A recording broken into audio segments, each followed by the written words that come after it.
Tepatnya saat semua generasi terburuk berkumpul pada tempat tersebut. Seperti yang kalian ketahui, dalam pulau tersebut telah terjadi kericuhan yang besar akibat Luffy yang memukul Tenryubito sampai pingsan. Akibat hal tersebutlah Kizaru dan kapal perang diturunkan untuk mengatasi bocah-bocah nakal tersebut.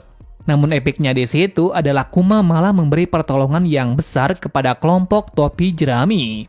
Sampai saat ini belum diketahui jelas apa alasan mendasar dia melakukan hal yang gila tersebut. Dikarenakan dia saat itu masih menjadi bagian dari Shichibukai dan pasukan revolusi. Dan tak mengapa sebelum dari kejadian ini pula, Kuma sudah mengetahui identitas dari Luffy yang sebenarnya. Dimana jika kalian tahu identitas dari Luffy, tidak ada yang mengetahui kecuali kelompoknya sendiri. Yang menjadi pertanyaan dari mana dia mendapat informasi tersebut. Yaps, pasti banyak yang berkata kalau Kuma mendapat informasi dari Dragon ayah dari Luffy sendiri. Lantas jika Kuma diberitahu tentang hal ini, kenapa Ivankov selaku informan dari petinggi revolusi tidak mengetahui kalau Dragon mempunyai seorang anak? Jadi tidak menutup kemungkinan kalau Dragon tidak memberi informasi apapun mengenai anaknya sendiri kepada orang lain ataupun kelompoknya. Jadi dari manakah Kuma mendapat informasi yang rahasia tersebut?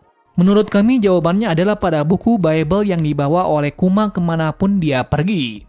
Perlu kalian ketahui nih, Kuma selalu membaca buku tersebut kemanapun dia pergi dan melakukan perjalanan. Yang artinya buku tersebut sangatlah penting untuknya. Lantas apakah yang dibawa oleh Kuma itu? Kuma pernah menjelaskan tentang bukunya tersebut walaupun tidak banyak. Dia berkata kalau buku tersebut berisi tentang informasi mengenai pulau-pulau yang ada di dunia. Yang artinya akan sangat valid kenapa dia mengetahui pulau-pulau misterius yang belum ada. Contohnya saja yang paling mengerikan dari Kuma ialah dia mengetahui informasi dari bajak laut apapun.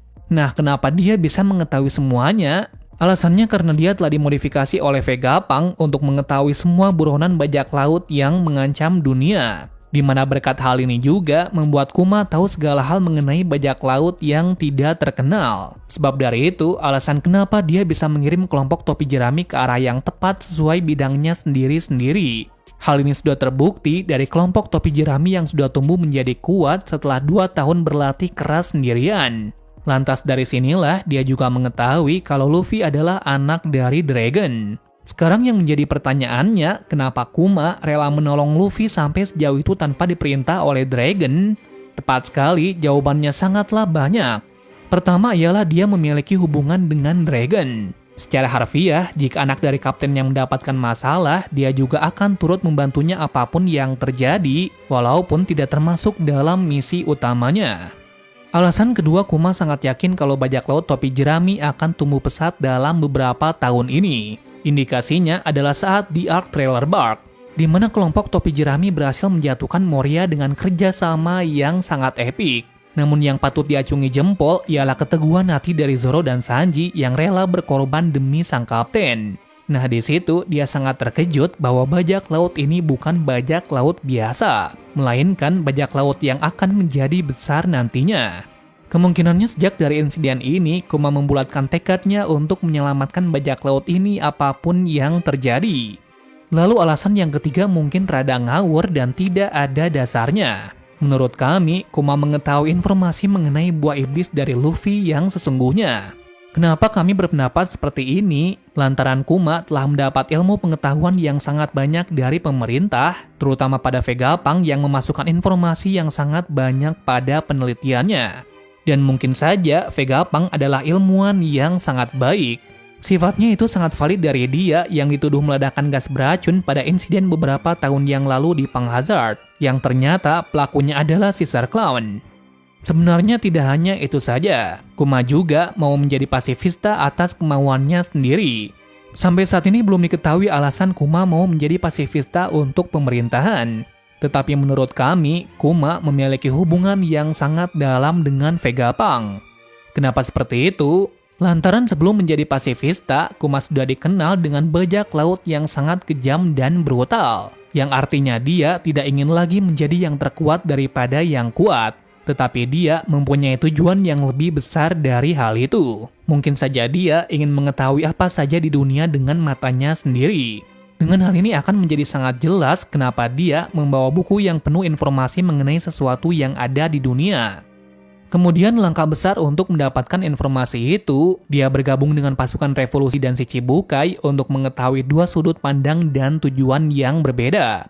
Mungkin inilah alasan yang menjadi pemantik alasan dari Kuma mau menjadi pasifista dari pemerintahan. Sayang seribu sayang, tujuannya itu harus berakhir saat setelah insiden besar di Sabaody, di mana dia telah menolong semua generasi terburuk untuk keluar dari Sabaody.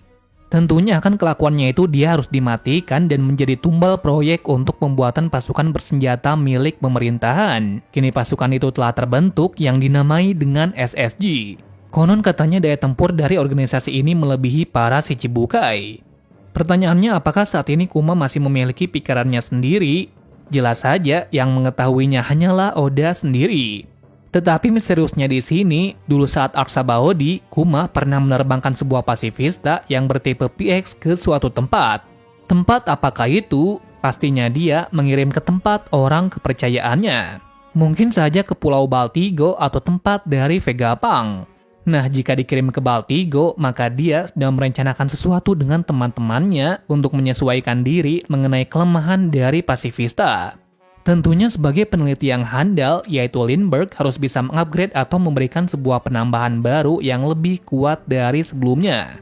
Tapi jika spekulasinya seperti ini, kayak tidak masuk akal. Lantaran Lindbergh tidak memiliki blueprint dari pembuatan pasifista dan teknologi yang canggih seperti Vegapunk. Tidak hanya itu, Lindbergh hanya berfokus pada pengembangan senjata yang membantunya untuk bertarung. Artinya alasan yang masuk akal adalah Kuma menerbangkan PX-1 ke tempat dari Vegapunk, di mana nantinya Vegapunk akan merekayasa Kuma ke tubuh yang baru yang telah dibuat oleh Vegapunk. Meskipun terkesan tak masuk akal, tapi ini mungkin akan menjadi terobosan yang besar. Mengingat Vegapunk pernah mengekstrak buah iblis dari Kaido untuk membuat buah iblis buatan. Secara mengejutkan, eksperimen tersebut ternyata berhasil. Dan sekarang buah iblis buatan tersebut berada di Wano Kuni. Tepatnya yang memakannya adalah Momonosuke. Apakah Oda akan membuat skema yang sama kepada Kuma? Kita nantikan saja jawabannya nanti. Kembali ke pembahasan mengenai apakah Kuma mengetahui buah iblis dari Luffy. Kecil kemungkinannya untuk bisa mengetahui informasi dari buah itu, lantaran buah tersebut telah dihapuskan dari sejarah. Namun meski demikian, apakah kalian pernah berpikir kalau Vegapunk adalah salah satu orang yang mengetahui informasi tersebut? Bukti untuk memperkuat hal ini adalah penelitiannya yang berada di pulau tempat lab dari Vegapunk yang ditinggalkan, di mana Franky secara tidak sengaja melihat suatu kertas yang sangat aneh dan misterius mengenai gambar buah iblis Gomu Gomu no Mi yang akan digabungkan ke sebuah gorila. Sejujurnya sampai saat ini gambar tersebut masihlah tabu, karena tidak ada petunjuk sama sekali tentang hal ini ataupun Vegapunk. Nah, setelah awakeningnya buah iblis itu, kami baru berpikir Vegapunk sepertinya mengetahui informasi mengenai buah iblis dewa ini. Mungkin pada zaman dahulu, dia pernah mau meneliti buah tersebut ke evolusi dari buah iblis buatan. Akan tetapi karena suatu hal, buah itu tiba-tiba saja lari atau dibawa oleh orang lain ke suatu tempat. Mengingat buah iblis tipe Zoan memiliki pemikiran sendiri. Walaupun kemungkinannya sangat kecil, apapun itu bisa terjadi sekarang. Mengingat Vegapunk adalah salah satu orang yang paling berpengaruh pada anime One Piece, serta sejarah dari buah iblis yang tidak diketahui oleh semua orang. Kesimpulannya, Vegapunk memberi sebuah petunjuk kepada Kuma untuk menolong seseorang yang memiliki kemampuan karet. Ini akan menjadi masuk akal kenapa Kuma juga mau menolong Luffy di kala itu dan Thriller Bark. Mungkin hanya ini saja pembahasan mengenai tujuan dari Kuma yang bisa kami bahas pada hari ini. Perlu digarisbawahi seluruh isi video ini bersifat pendapat dan teori serta dibumbui fakta dari cerita. Sehingga jika ada kesalahan informasi yang salah atau kurang, kalian bisa tambahkan di kolom komentar.